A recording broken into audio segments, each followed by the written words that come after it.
Okay, so prettier semi or semi, whatever you want to call it. Whether to add the semicolon at the end of every line. And you might be tempted to set this one as false so that you don't have to write these semicolons anymore.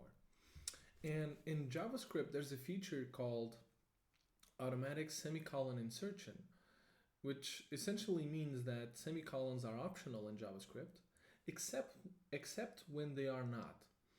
And knowing when they are not just adds more complexity to your work as a developer instead of just inserting them in every line.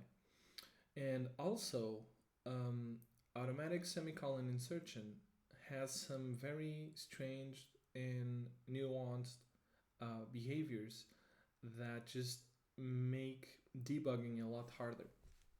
If you want to know more about that, you can visit this page. Bradley talks about understanding automatic semicolon insertion in JavaScript and why you should not use it. So, given that, it's a better idea to just insert semicolons everywhere at the end of every line and be done with it. Also, you can actually write the code without the semicolons, and when you save the file, they will be automatically inserted.